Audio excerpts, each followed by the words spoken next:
Pero vamos a ver un tipo de instrumentos en realidad que van a ayudarnos a lidiar con los monopolios. Por favor, chicos, aguárdenme un segundito, por favor. Me van a aguardar un segundito. Aquí están tocando en mi casa el timbre y nadie abre la puerta. Así que estoy de portera también, por favor, chicos. Aguárdenme un segundito, por favor, ¿ya? Está bien, Ok, no se licenciado. preocupe, Lick. ¿Dónde vive?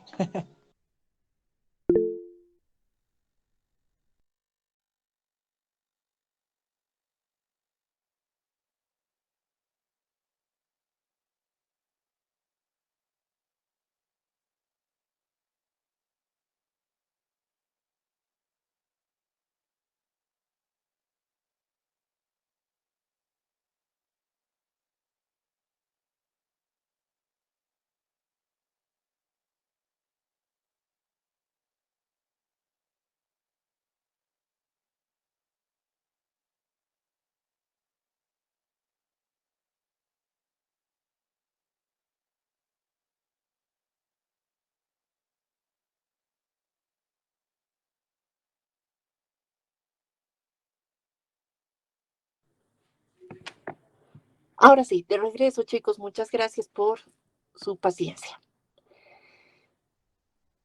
Hoy día vamos a ver la legislación estatal antimonopolio. En algunos textos ustedes van a encontrar como las políticas antitrust, que se refieren exactamente a lo mismo. Vamos a ver los mecanismos para intervenir en el mercado. Esos mecanismos están creados precisamente porque se genera una falla de mercado. Por eso la insistencia, ¿no? Que todo tipo de monopolio potencialmente puede generar una falla de mercado. Como vemos en la gráfica, todo lo que está de color amarillo representa una falla de mercado. Y estas distorsiones de mercado, pues no se puede quedar así. Definitivamente el mercado no puede quedarse distorsionado. Entonces el Estado tiene que intervenir y va a intervenir en este caso, específicamente el de los monopolios, a través de dos vías. La primera son las leyes antimonopolio.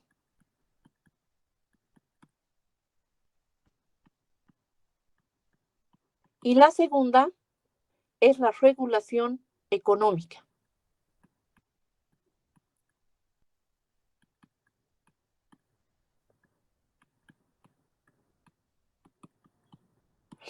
Vamos a conocer entonces la primera forma de intervenir dentro de un mercado, que son las leyes antimonopolio. ¿Cómo lo definimos? Pues son leyes que regulan y prohíben ciertas conductas en el mercado. Estas leyes han surgido por los famosos varones bandidos. Y aquí no es que haya cometido o tenga acá un error ortográfico. Varón. Cuando nos referimos al género masculino, pues sí escribimos con B dentilabial, varón. Pero cuando es un título, este se escribe con B labial. Y estos señores que vemos aquí al lado izquierdo, si ustedes han tenido la oportunidad de ver el documental, reconocerán que tenemos a grandes personajes que han recibido este título.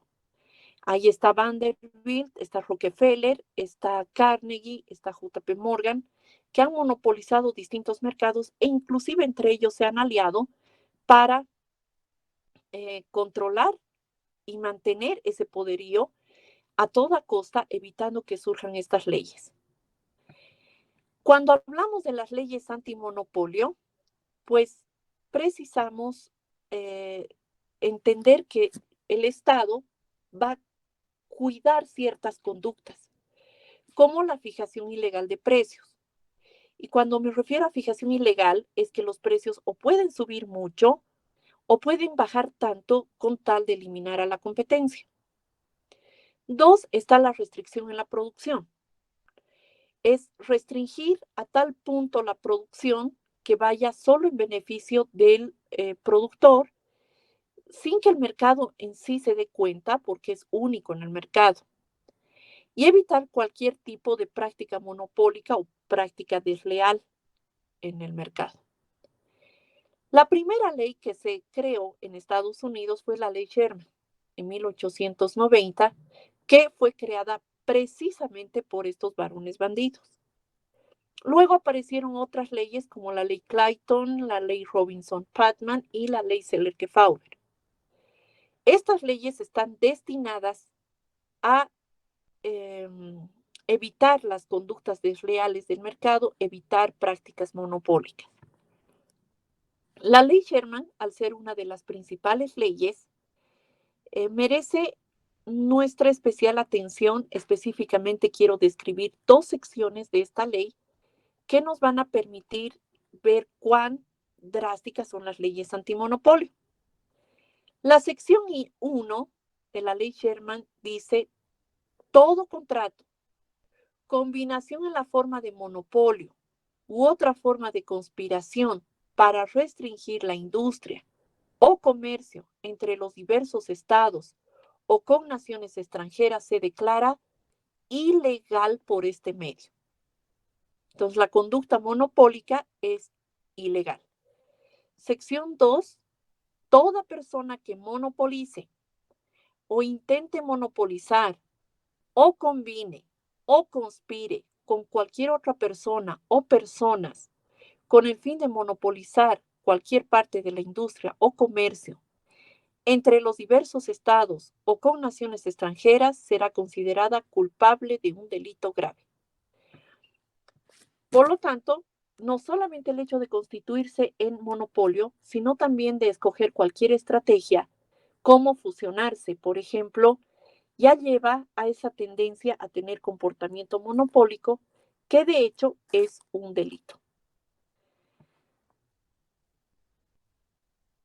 Bueno, de estas leyes ya mencioné hace un momento y quiero describir un poco lo que estas leyes castigan. ¿Qué es lo que prohíben? Las leyes antimonopolio prohíben las siguientes prácticas en el mercado. La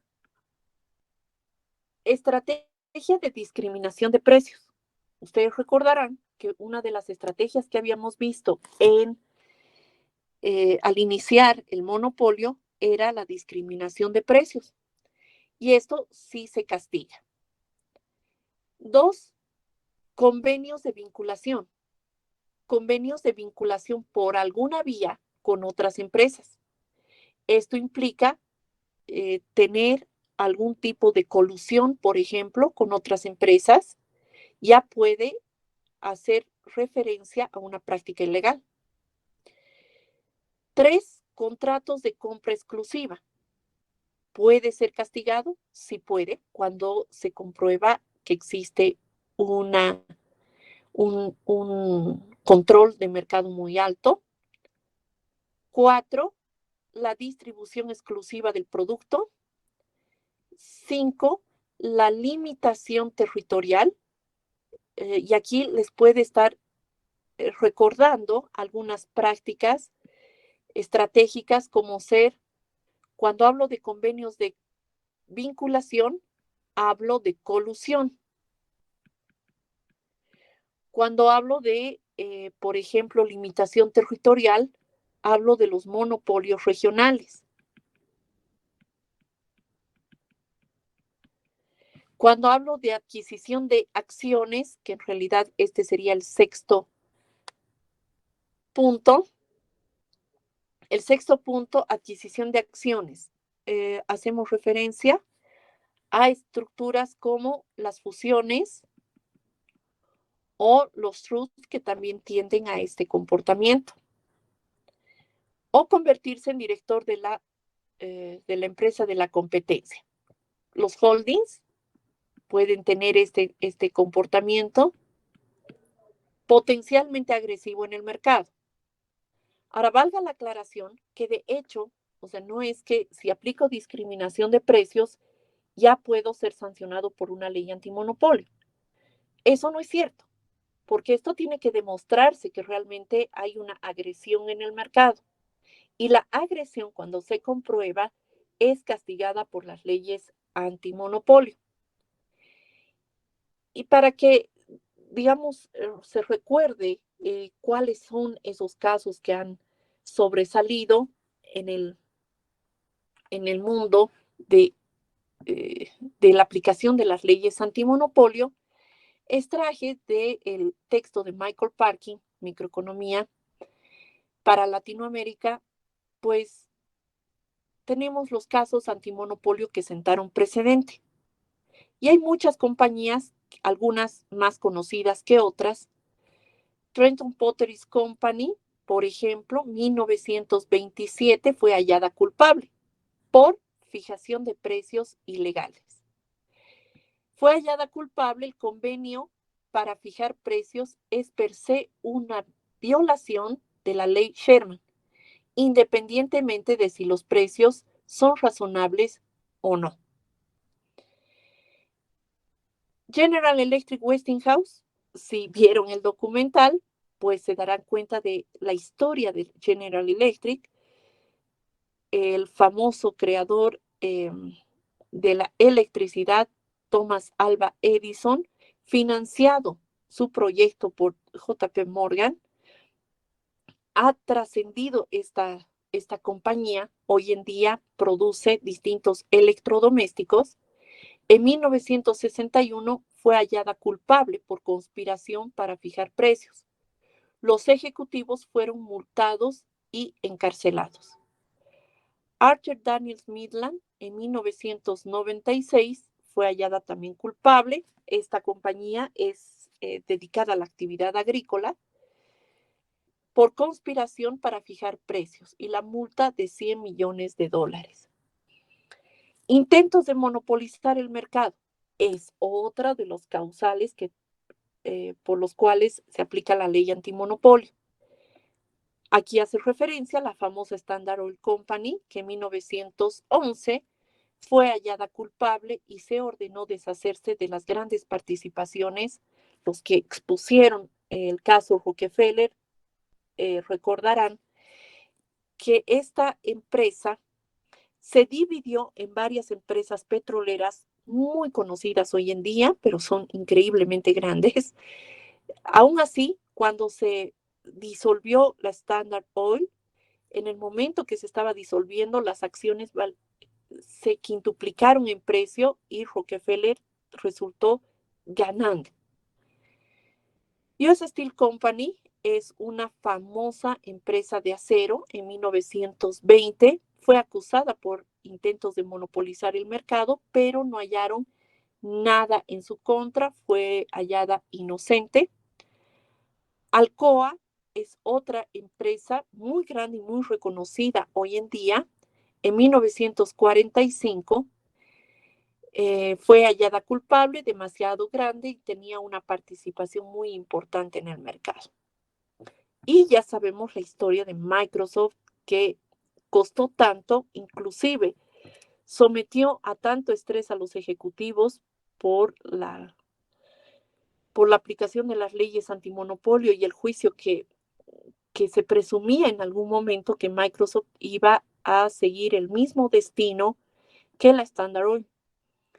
Pero los jueces que llevaron a cabo este juicio dijeron que no podía disolverse una compañía que realmente su producto es útil, tan útil a nivel mundial.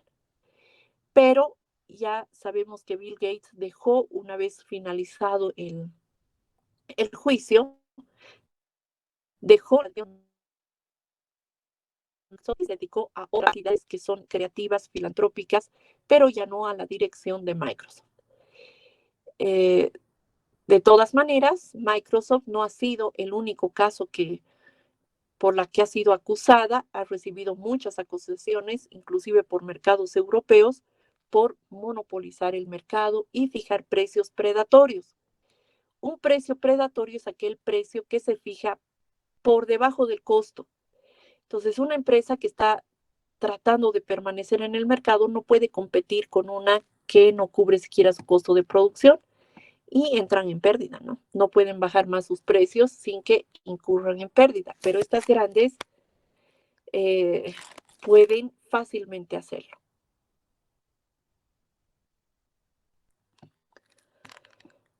¿En qué caso se castiga o no una, un caso, ¿no? Que puede ser fusión, puede ser discriminación de precios, puede ser distribución exclusiva. Todo depende de los índices de concentración de mercado. Aquí tenemos 6 empresas que están participando en el mercado, podríamos decir que es un oligopolio. Pero si 3 de ellas me dicen que quieren fusionarse, se acepta o no. O si 3 de ellas ya están fusionadas, se castiga o no, porque la fusión lleva a concentración de mercado y puede ser aplicable la ley antimonopolio. En este caso, pues no debemos adelantar juicios. Se debe analizar bajo criterios de concentración de mercado. Entonces, lo primero que debemos saber es cuál es la cuota de mercado de cada empresa. Si la cuota de mercado es muy alta, ahí puede ser riesgoso. Conozcamos el índice de Lerner. El índice de Lerner mide el grado de poder monopólico de una empresa.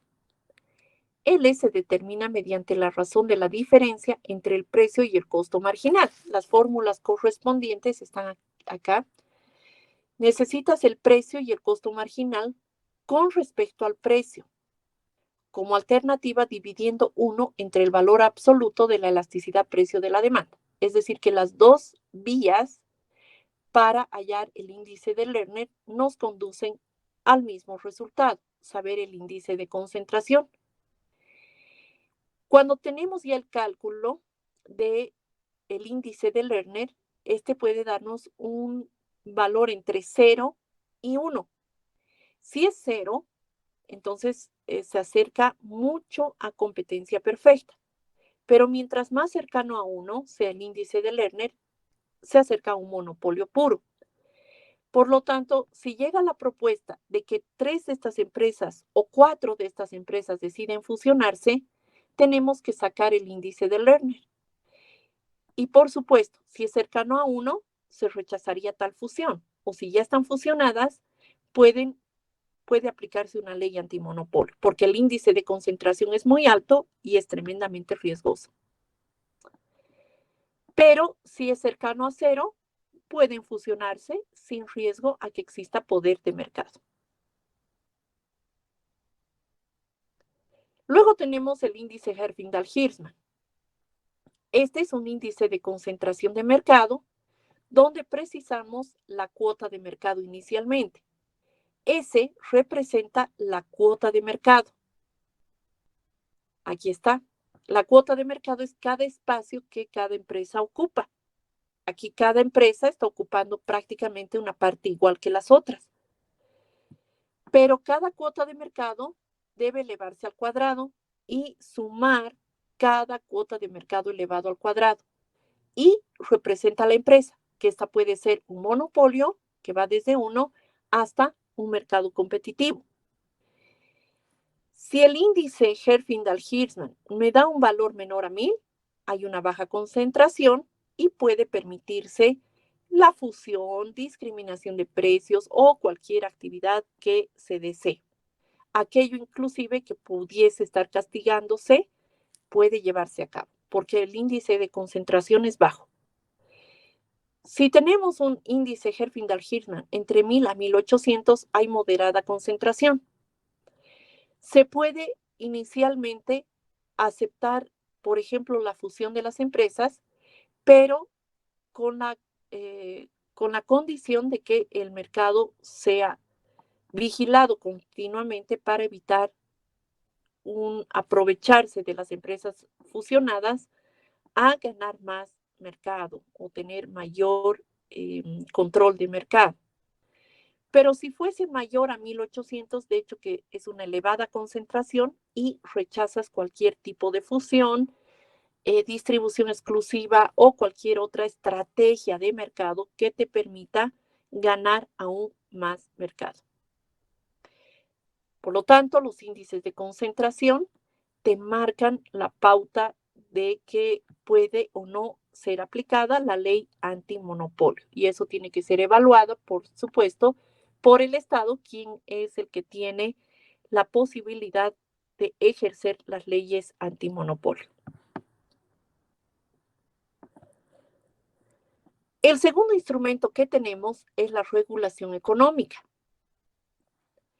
Por eso, nuestro cuarto objetivo específico de las investigaciones que estamos realizando, necesitamos identificar quién es ese ente regulador y cuál es su rol dentro del mercado.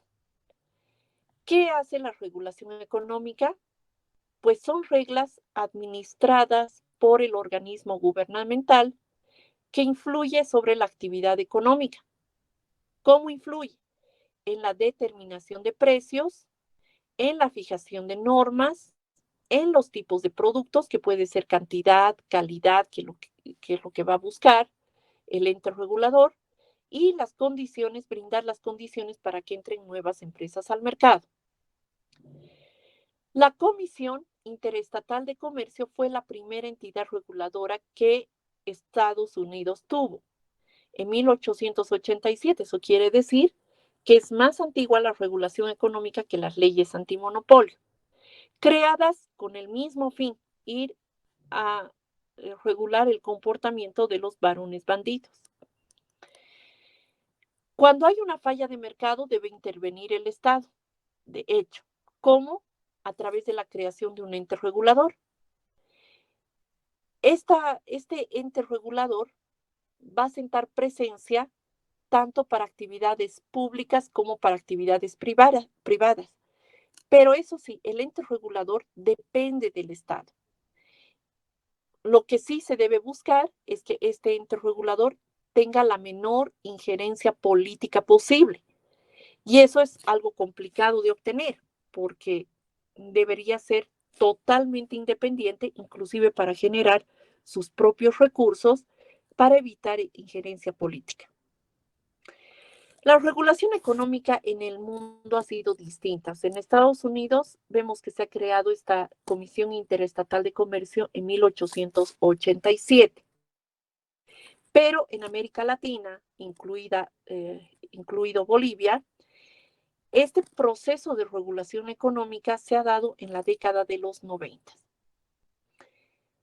Un partir de la regulación económica totalmente distinto en distintos tiempos, pero bajo contextos también distintos.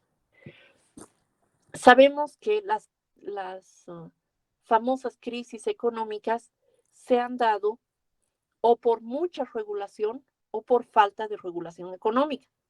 Hoy en día nos debatimos justo en ese dilema, porque la crisis del 2008 se ha generado por una falta de regulación económica, pero la crisis de los 70 se genera por excesiva regulación económica.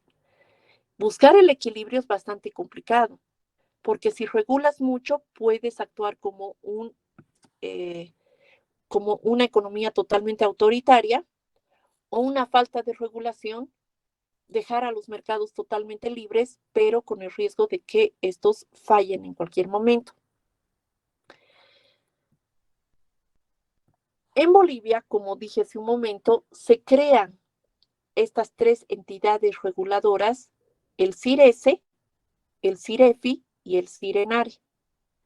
El CIRESE fue el sistema de regulación sectorial que tuvo una autonomía de gestión, porque ellos generaban sus propios recursos, obteniendo el 1% de las utilidades de todas las empresas reguladas.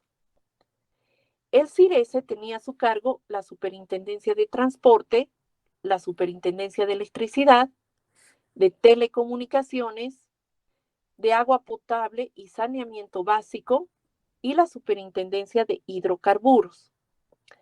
Cada superintendencia tenía su oficina ODECO, la Oficina de Atención al Consumidor. Y una característica bastante peculiar es que el superintendente general era escogido por terna, el mejor currículum de tres, no solamente con la preparación, sino también con los años de experiencia en regulación económica, y era escogido por el Congreso. Como generaban sus propios recursos, había la posibilidad, alta posibilidad de evitar la injerencia política. El CIREFI se encargaba de regular el sistema financiero y el CIRENARE de regular los recursos naturales en Bolivia. Aquí vamos a precisar algunos rasgos peculiares del sistema de regulación en Bolivia.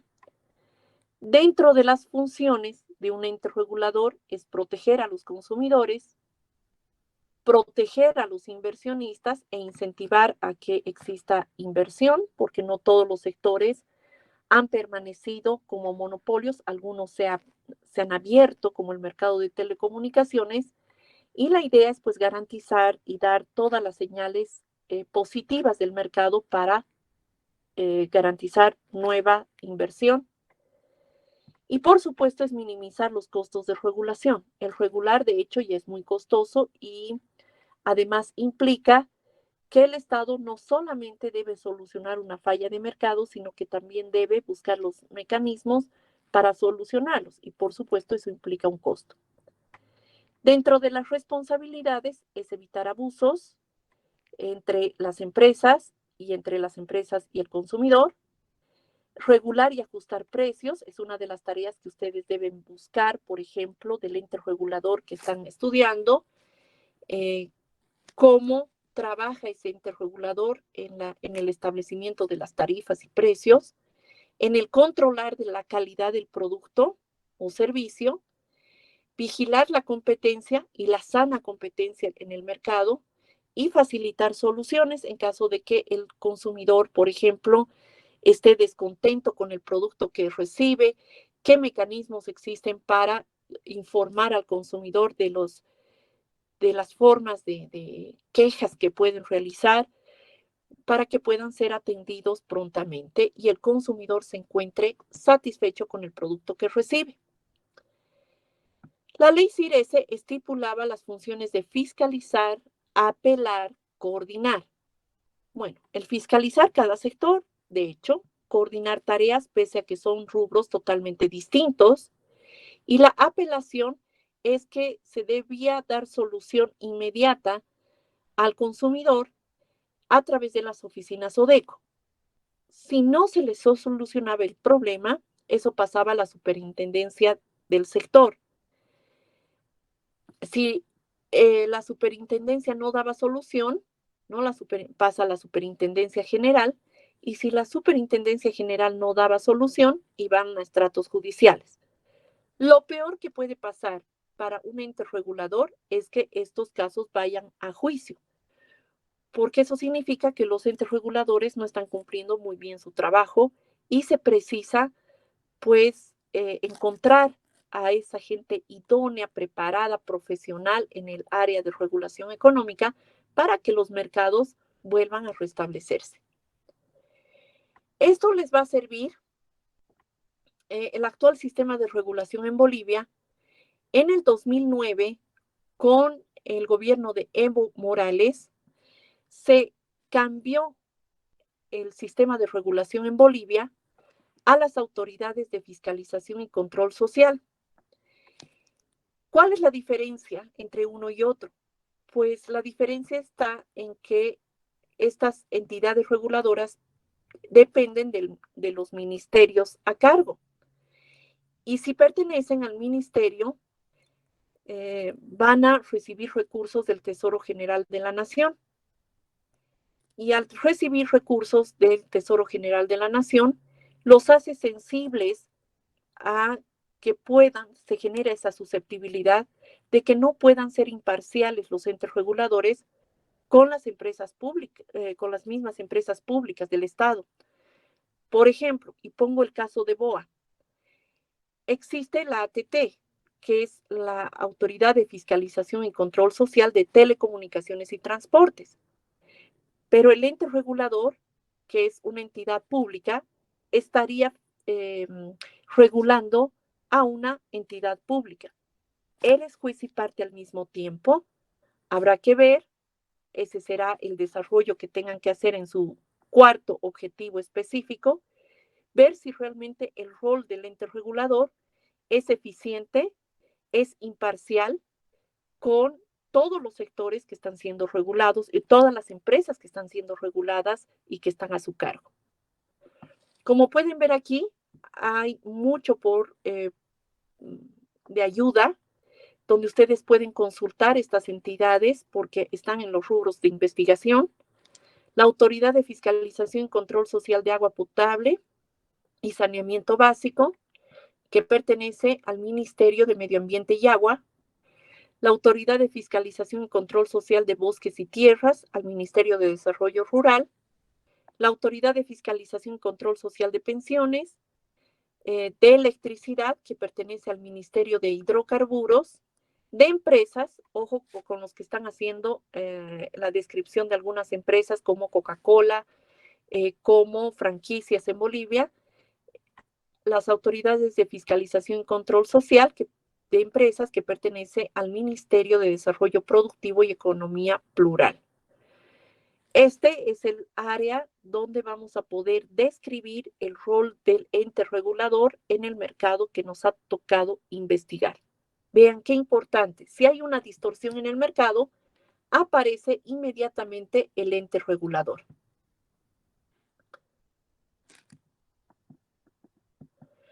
Para todo esto, ¿y qué está detrás de esto? Es la teoría de la regulación económica. Hay dos pasos para la teoría de la regulación económica. Uno, el mercado de regulación económica, donde existe una demanda por regulación económica que está en los consumidores y en las empresas. Sí, las empresas también se convierten en demandantes de regulación económica. Quieren, desean la regulación económica porque se sienten más seguros de una competencia sana. Hemos visto con la Gran Depresión cómo la competencia desleal ha generado una terrible crisis económica. Por lo tanto, las empresas, cuando sienten garantizada la competencia sana, pues actúan también con mayor transparencia. Y hay una oferta. Esa oferta viene del Estado, quien va a ofertar regulación económica, y esa oferta se da a través de los sistemas de votación y se traduce en el gobierno de turno, quien va a otorgar regulación económica. Y el segundo punto es la teoría de la cooptación.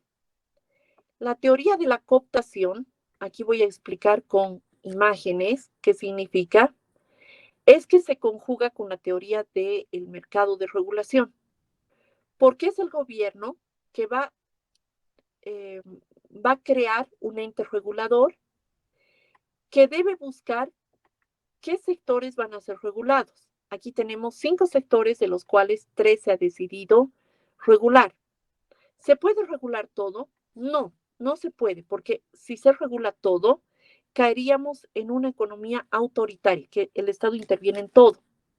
Entonces debe elegir en función a la necesidad del mercado. Los que son regulados deben recibir el máximo beneficio de regulación y los que quedan fuera deben recibir el menor costo de no ser regulados económicamente.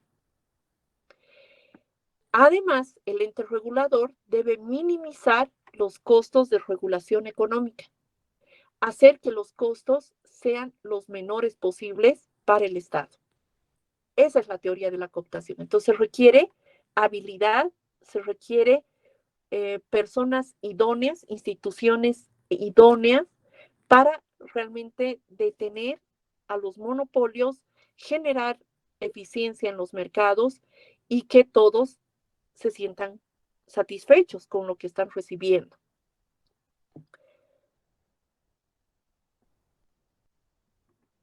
Ahora, la regulación implica ciertos mecanismos. Por ejemplo, hay 3 métodos de regulación económica sobresalientes. Vamos a analizar el primer método. Es la regla de fijación de precios por el costo marginal. Y concéntrense un momentito en la gráfica.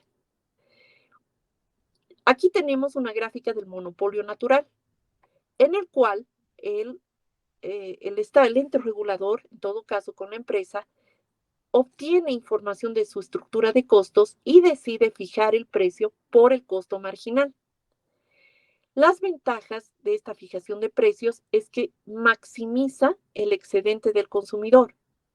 Como pueden ver, toda el área tachada es el excedente del consumidor. Para él, genial, porque tiene un gran beneficio. Las desventajas, la desventaja principal es que la empresa ser regulada, este monopolio natural, incurre en una pérdida para ella, porque el precio no cubre su costo medio total. Entonces puede venir una desmotivación de permanencia por parte de esta empresa en el mercado. Para eso, entonces, el Estado va a crear ciertas soluciones para motivar a la empresa a quedarse en el mercado. Solución 1, puede aplicar la discriminación de precios. Puede permitírsele la discriminación de precios. 2, puede permitirse a la empresa fijar tarifas en dos partes. Las tarifas en dos partes significa fijar una tarifa fija y la otra que va a ser variable. Y la tercera es subsidiar a la empresa. En realidad es un costo adicional, pero con la intención de que la empresa permanezca en el mercado.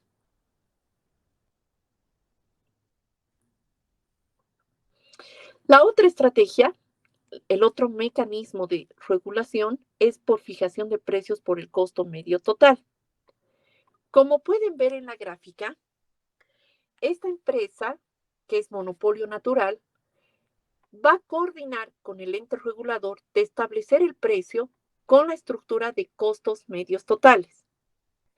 El costo medio total es el costo mínimo por unidad producida, que en este caso es de 15. El precio está subiendo, pero no es que vaya en desmedro del consumidor, para nada. En realidad el consumidor sigue beneficiado de esta fijación de precios, ¿no? Porque no está perdiendo nada. La empresa, lo propio, no gana ni pierde porque cubre su costo medio total.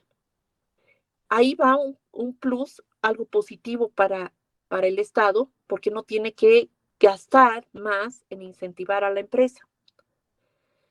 Pero sí hay una desventaja, la posibilidad de inflación de costos. Como vemos en esta gráfica de color azul, hay una inflación de costos. Eso significaría que la empresa está engañando al ente regulador, fijando costos medios totales mucho más altos que llevan a fijar un precio más alto. Esto complica la situación porque si el ente regulador es engañado, ahí estamos nuevamente perdiendo la eficiencia en el mercado. Y esa es la razón de por qué se debe escoger personas idóneas, preparadas y con gran capacidad para ejercer el rol de regular. Y este es el tercer método de regulación económica. El tercer método parte de la condición de óptimo. Sabemos que la condición de óptimo es cuando el ingreso marginal iguala al costo marginal. Vamos a la gráfica. Estamos estableciendo el precio partiendo del ingreso y costo marginal y el precio se fija hasta que cubre el costo medio total. El precio en este caso es de 18. Un precio más alto, sí, pero hay muchos beneficios con esto. Uno, estás partiendo de la condición de óptimo. Dos, la empresa está cubriendo su costo medio total. Tres, el consumidor sigue teniendo un alto excedente del consumidor. Este es el mejor método entre los tres, porque parte de la condición de eficiencia y lo hace pues, mucho más propicio para resolver fallas de mercado. La única desventaja es la posibilidad de inflar los costos de producción. Con la inflación de costos, esto implicaría que el precio sería mayor, ¿no? Pero nuevamente repito, los entes reguladores, las entidades reguladoras, deben tener el conocimiento técnico, financiero, contable, para recabar toda la información de las empresas y evitar ser engañadas. Y algo que no lo mencioné, pero aprovecho de hacerlo, es que estas nuevas entidades reguladoras que se han creado en Bolivia, uno, reciben recursos también del Tesoro General de la Nación, cosa que el CIRESE no lo hacía, no generaba sus propios recursos. Las autoridades de fiscalización y control social también generan sus propios recursos, pero también proviene del Tesoro General de la Nación. Y los que ejercen como los directores de regulación económica son elegidos por el presidente a dedo. O sea, no hay un concurso meritorio interna como lo hacía el CIRESE para escoger el mejor currículum. Quien escoge a los directores de cada entidad reguladora es directamente por el presidente y no existe un tiempo establecido de ejercicio de funciones, cosa que en el caso del CIRESE se lo hacía con un periodo de 5 años para ser más coherentes en la elaboración de políticas de regulación económica. No nos olvidemos que la Superintendencia General tenía la tarea de fiscalizar y coordinar actividades entre todas las superintendencias a ser reguladas, ¿no? Esas son algunas de las falencias encontradas con el nuevo sistema de regulación. Pero lejos de esto, lo que yo quiero que se plasme en los proyectos de investigación es ver cuál realmente es el rol, si están haciendo sus funciones, ejerciendo sus funciones adecuadamente los entes reguladores, y parte de esa información la vamos a recibir por parte del consumidor. Por eso, la necesidad de realizar encuestas a los potenciales consumidores, porque vamos a conocer si tienen la información suficiente como para realizar una queja, si el servicio es malo, si tienen el conocimiento para uno emitir la queja, ver dónde pueden encontrar esas instituciones rápidamente, cómo y cuál el protocolo a seguir para realizar la queja y cómo hacer que se responda a las observaciones que se tienen sobre el servicio que me está ofreciendo la empresa. Bien, hasta aquí no sé si existe alguna pregunta, chicos. Hemos trabajado hoy día muy bien. Ya se les ha enviado, por si acaso, su práctica. Las condiciones para realizar la práctica están descritas en Classroom, por si acaso les aviso, si no se les ha notificado ya en sus dispositivos. La práctica debe ser trabajada en grupos. Por favor, no entreguen individualmente. Solo una persona del grupo sube su práctica y tienen hasta, me parece, el próximo domingo para realizar esta práctica. El día miércoles solo es la entrega del avance del proyecto. El día miércoles es el avance del proyecto. Aquellos que no han podido recoger sus trabajos, los que puedan, por favor, el día de mañana voy a estar en la universidad entre las 10:40 de la mañana y las 12 del mediodía en el aula F4. Entonces, si me pueden ubicar, por favor, ahí para recoger sus trabajos, tanto de microeconomía 2 como de macroeconomía, para no estar retrasados en el avance. Otro detalle, ya estamos próximos también a ir finalizando estos proyectos. Estamos a muy poco tiempo para entregarlos ya de manera oficial. Por favor, espero si se dan un tiempito entonces mañana para recoger sus actividades, ¿ya? Sus trabajitos. Bien, chicos, con eso terminamos esta clase. Si hay